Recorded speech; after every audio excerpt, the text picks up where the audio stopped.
Hello everyone. तो स्वागत है आप लोगों का हमारे यूट्यूब चैनल में। तो आज हम देखेंगे कि नौशेड का एग्जाम क्या है, कैसे होता है, क्यों होता है, मतलब क्यों होता है नहीं बताएंगे, ये बताएंगे कि नौशेड का एग्जाम क्या है, इसकी प्रिपरेशन कैसे करनी है। तो सबसे पहले हम देखेंगे नौशेड के एग्जाम को कि एग्जाम को जानना सबसे पहले जरूरी है। हम जिस चीज की तैयारी करते हैं हमें सबसे पहले उसको जानना बहुत जरूरी है कि वो उसको कैसे क्लियर करना है। तो सबसे पहले हम देखेंगे कि एग्जाम नौशेड का एग्जाम 2 स्टेज में होता है। पहली स्टेज में क्या होता है कि फर्स्ट स्टेज में 100 नंबर का पेपर होता है, उसमें से 80 नंबर का तो नर्सिंग का आता है और उसमें 20 नंबर का नॉन नर्सिंग का आता है।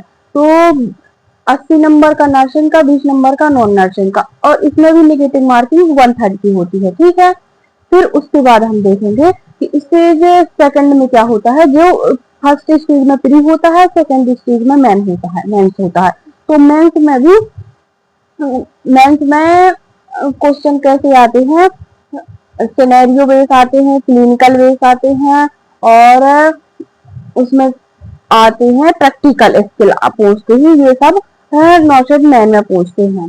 तो प्री प्री तो जैसे सबका, मतलब सबका तो कह सकते प्री निकालना आसान है, पर मैन के लिए थ्योरी क्लियर होनी चाहिए, उसी से प्री मैन निकलेगा, नहीं तो उसमें बहुत दिक्कत आएगी। फिर पहला तो हो गया कि हमें एग्जाम को जानना जरूरी है। फिर है सेकंड, हाई एल्ड सब्जेक्ट। तो नौशेड को निकालने के लिए सबसे पहले मतलब हाई वेटेज की सब्जेक्ट को कवर करना चाहिए, जिसमें से वो सब्जेक्ट कवर करना चाहिए जो हर एक एग्जाम में पूछे जाते हैं और फिर पूछे जाने की संभावना भी ज्यादा रहती है।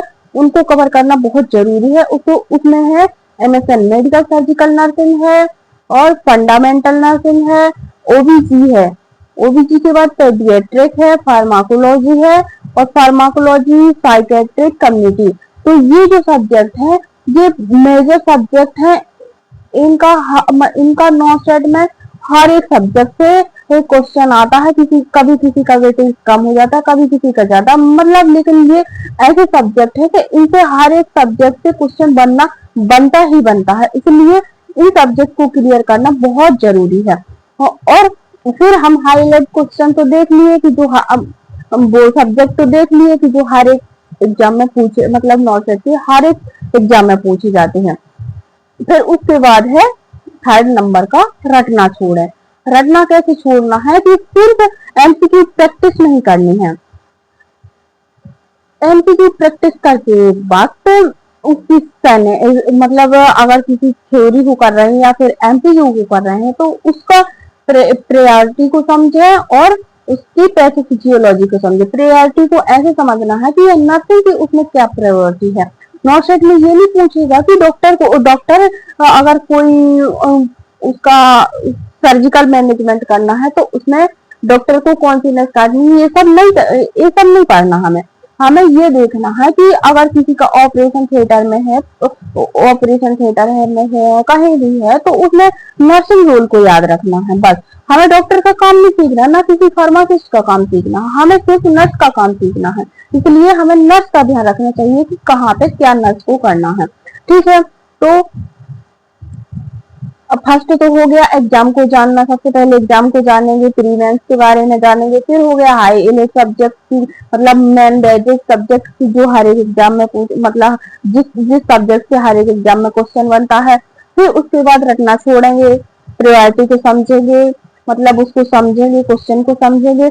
फिर फोर्थ है स्टैंडर्ड बुक का इस्तेमाल। तो स्टैंडर्ड बुक जैसे कि सबसे पहले तो थ्योरी क्लियर करेंगे, या तो कोई यूट्यूब से थ्योरी करेगा या फिर किसी प्लेटफॉर्म से ऑनलाइन या फिर ऑफलाइन बैच खरीद के थ्योरी क्लियर करेगा। तो कोई सेल्फ स्टडी करके थ्योरी क्लियर करेगा। जब थ्योरी क्लियर हो जाएगी उसके बाद हम क्या करेंगे कि MCQ प्रैक्टिस करना स्टार्ट करेंगे। तो MCQ प्रैक्टिस स्टार्ट करने के लिए जो स्टैंडर्ड बुक है वो है टारगेट हाई और PRR। तो मैं तो कहती हूँ कि मैं टारगेट हाई से पढ़ती हूँ। अगर आपको विश्वास ना हो तो मैं खुद दिखाऊंगी अपनी बुक कि मैं टारगेट हाई से पढ़ती हूँ, और टारगेट हाई बहुत अच्छी बुक है, इसलिए मैं टारगेट हाई से पढ़ती हूँ। और और पीआर यादव अच्छी है। अगर किसी को थ्योरी भी अच्छी डीपली, अगर किसी की थ्योरी क्लियर है, सिर्फ एमसीक्यू करनी है तो टारगेट हाई खरीदो, मैं बोलती हूँ। और अगर किसी की बुक मतलब थ्योरी अच्छे से क्लियर नहीं है तो उसे पीआर यादव हो गया, सौंदर्श हो गया, एनक्लेक्स, वही उसको उसको पढ़ना चाहिए। तो स्टैंडर्ड बुक हो गई। उसके बाद एमसीक्यू प्रैक्टिस।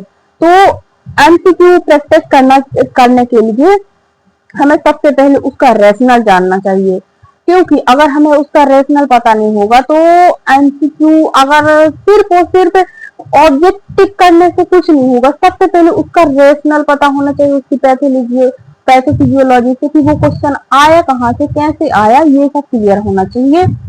और फिर उसको डेली करना चाहिए। एमसीक्यू प्रैक्टिस डेली करना चाहिए, एक दिन नहीं करना चाहिए कि एक दिन किया 2 दिन नहीं किया। मतलब एमसीक्यू प्रैक्टिस को डेली रूटीन में, अपनी डेली हैबिट में लानी चाहिए। थ्योरी भी करनी चाहिए, जैसे कि अगर किसी का 6 घंटे का रूटीन है तो उसको 4 घंटे थ्योरी और 2 घंटे एमसीक्यू प्रैक्टिस करना ही करना चाहिए, कंपल्सरी है। तो उसमें डेली 100 से 150 तो एमसीक्यू प्रैक्टिस डेली करना ही चाहिए।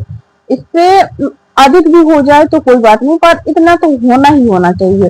फिर है उसका एमसीक्यू प्रैक्टिस करें, उसका एनालाइज करें। एनालाइज कैसे करना है कि हमारा कहाँ क्वेश्चन गलत हुआ है, कौन सा टॉपिक हमारा क्लियर नहीं है। अगर जो सा टॉपिक गलत हुआ है, जिन से टॉपिक का एमसीक्यू गलत हुआ है, उसको एक अलग से बुक बना, मतलब नोटबुक बनाए, वहां पे वो क्वेश्चन करें कि हमारा कौन सा टॉपिक क्लियर नहीं है, फिर उस टॉपिक को उठाएं, उस टॉपिक को क्लियर करें।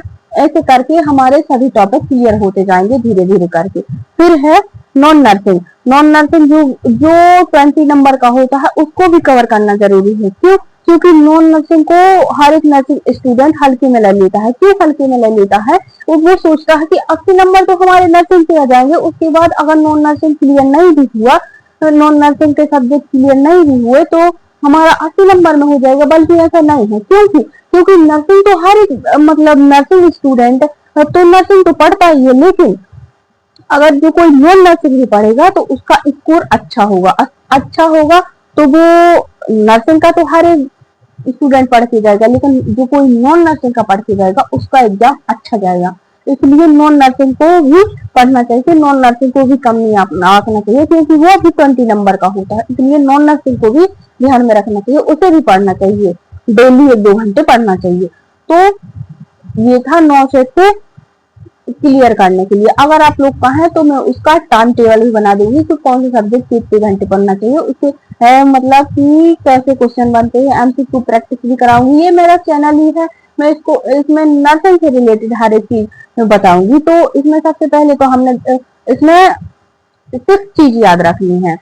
एग्जाम को जानना है सबसे पहले, एग्जाम के बारे में। फिर सेकंड है मेन सब्जेक्ट को जानना कि कौन कौन से सब्जेक्ट से एमसीक्यू बनते हैं, कहाँ से कौन से सब्जेक्ट से सबसे ज्यादा पूछे जाते हैं, कौन से टॉपिक से सबसे ज्यादा पूछे जाते हैं, ये जानना जरूरी है। रटना छोड़ना है, प्रियोरिटी को जानना है, स्टैंडर्ड बुक को फॉलो करना है, एमसीक्यू प्रैक्टिस करनी है डेली, उसका एनालिसिस करना है और नॉन नर्सिंग को भी पढ़ना है। तो ये था हमारा 9 सेट के बारे में जानना। तो आज हमने 9 सेट के बारे में जान लिया है। इसके बाद हमारे इस चैनल में एमसीक्यू भी आएंगे, थ्योरी आप लोग बोले तो मैं थ्योरी भी लाऊंगी।